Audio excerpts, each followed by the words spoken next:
Jadi Indonesia, kemudian kalau kita plotkan lagi di dalam zona fisiografi,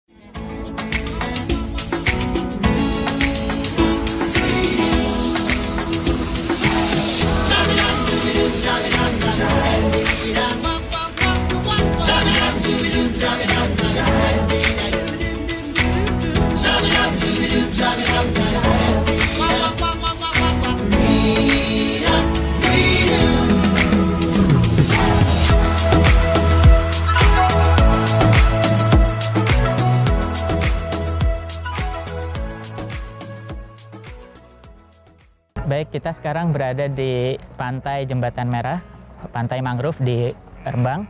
Jadi ini adalah pesisir utara Jawa, ya. Jadi di bagian Jawa Tengah, di mana di sini kita akan melihat bagian transisi antara onshore cekungan Jawa Timur Utara dengan offshore cekungan Jawa Timur Utara. Nah, di pesisir nanti kita akan melihat beberapa proses pesisir, ya. Di situ di mana kita akan menerapkan prinsip present is the key to the past. Kita akan melihat bagaimana proses yang terjadi di pantai itu akan terekam pada sekuen batuan yang akan kita kunjungi di lokasi berikutnya.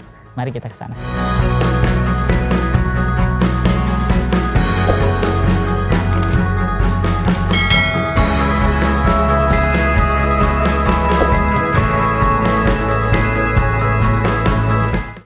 Baik, rekan-rekan Hagi, di sini kita akan melakukan overview regional, ya, mengenai cekungan Jawa Timur Utara atau Northeast Java Basin. Jadi di sini mari kita melihat posisi Northeast Java Basin, ya, relatif terhadap tatanan tektonik kita saat ini. Jadi Indonesia, ya, memiliki busur gunung api aktif, ya, dari Sumatera hingga Jawa. Di sini kita sebut sebagai busur Sunda, di mana ini merupakan batas selatan dari paparan Sunda. Jadi kita bisa melihat di sini 3 pulau utama Indonesia Barat, Sumatera, Jawa, Kalimantan ini berada dalam satu kesatuan massa kontinen, ya, di sini dengan batas laut dangkal saja, di mana salah satunya adalah Laut Jawa.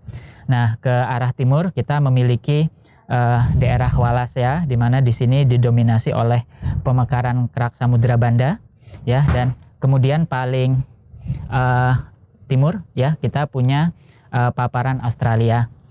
Nah, jadi kalau kita plotkan cekungan Jawa Barat, Jawa Timur Utara di sini, maka dia relatif berada di tepian dari paparan Sunda. Jadi kita bisa lihat di sini secara fisiografi, ya, dia dekat sekali dengan laut dalam yang berkembang di Selat Makassar dan turun ke daerah Masalembo, dan kemudian ke arah timur dia menjadi Laut Flores. Jadi ini merupakan daerah-daerah peregangan di mana secara tektonik itu mempengaruhi evolusi tektonik Jawa Timur Utara di sini. Ya, jadi karena dia di posisinya ada di tepian dari paparan Sunda, ya, sehingga gaya-gaya tektonik termasuk gaya regangan itu sangat efektif di dalam mengontrol evolusi cekungan dan sedimentasi pengisi. Nah, tujuan kita trip kali ini adalah kita mempelajari bagaimana rekaman sejarah stratigrafi yang ada di cekungan Jawa Timur Utara dan tektonik pengontrolnya itu bisa kita pelajari dalam 2 hari ke depan, ya, di sini. Nah, kemudian kalau kita lihat dalam tatanan tektonik saat ini, present day, ya. Jadi ini busur gunung api Jawa, ya, bagian dari busur Sunda, di mana ini dibentuk oleh penunjaman kerak Samudra Hindia atau Indo-Australia, ya, di bawah kerak benua paparan Sunda di sini, dan proses subduksi ini memicu pelelehan mantel yang menghasilkan magma di sini, dan ini kemudian menghasilkan busur-busur gunung api. Nah, kalau kita lihat posisi cekungan Jawa Timur Utara, itu dia juga mencakup sebagian dari busur gunung api aktif saat ini, ya. Jadi dia ada di sisi selatan dan batas cekungannya ini mengarah ke timur laut, ya, di sini. Nah, kalau kita bandingkan dengan cekungan belakang busur saat ini, yaitu yang ada di utara Lombok, Sumbawa, ya, di sini. Jadi kita lihat cekungan belakang busur itu idealnya terbentuk sejajar dengan busurnya, ya. Jadi dia paralel, busur gunung apinya relatif timur barat, ya, dikontrol oleh subduksi dari selatan. Maka kita akan punya cekungan belakang busur yang juga berarah timur barat. Nah, kalau kita lihat cekungan Jawa Timur Utara, dia tidak mengikuti arah cekungan belakang busur ideal tersebut.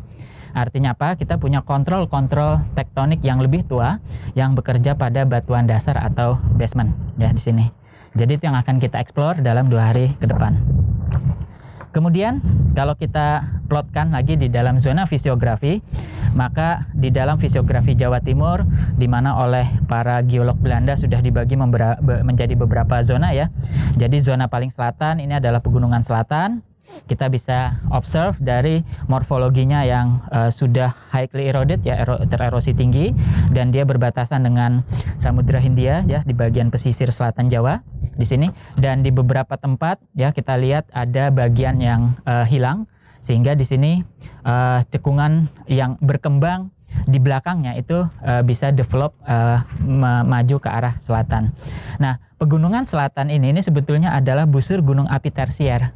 Jadi dia adalah busur gunung api tua, dan saat ini busur gunung api aktif ya yang modern itu ada di sebelah utara dari Pegunungan Selatan. Nah, sehingga cekungan yang ada di belakang busur gunung api Pegunungan Selatan ini adalah cekungan belakang busur bagi Pegunungan Selatan ya pada periode tersier ya di sini berkembang, dan inilah yang kita kenal sebagai cekungan Jawa Timur Utara. Dia berkembang ya, batasnya adalah batas busur gunung api tersier dan berkembang ke utara. Tadi sudah kita diskusikan polanya tidak sesuai ya seperti ideal. Jadi busur gunung api Pegunungan Selatan itu timur barat, tetapi cekungan Jawa Timur Utara kita ya juga berkembang ke arah timur laut. Jadi ini ada kontrol struktur-struktur basement yang tua ya yang mengontrol arah timur laut barat daya tersebut ya ke arah sana. Nah, ini dikenal dalam literatur klasik sebagai arah meratus. Nah, dari busur gunung api kuarter yang aktif saat ini, kita kemudian punya perbukitan yang juga berarah barat timur yang didominasi oleh sesar anjak dan lipatan disebut sebagai kendeng ya, zona kendeng. Dan di utara zona kendeng kita punya perbukitan yang juga memanjang timur barat yang disebut sebagai Anticlinorium Rembang. Nah, kita sekarang berada di utara Anticlinorium Rembang di antara Gunung Api Muria dan Gunung Api Lasem ya. Nah, Gunung Api Muria dan Gunung Api Lasem ini merupakan gunung api awal kuarter ya, di sini tersier akhir sampai kuarter awal, di mana dia sebetulnya berkembang di belakang busur. Jadi busur gunung apinya ada di bagian tengah Pulau Jawa saat ini, tetapi Gunung Muria, Gunung Lasem itu berkembang di belakang busur. Jadi dia masuk kepada backup vulkanisme ya, vulkanisme yang muncul di belakang busur modern. Tapi masih merupakan produk subduksi yang sama gitu ya di sini. Dengan komposisi magma yang tentunya berbeda dengan yang di sebelah selatannya. Nah, kalau kita lihat lebih jauh bagaimana cekungan Jawa Timur tersebut, kalau kita buat model konseptual ya, maka kita bisa memvisualisasikan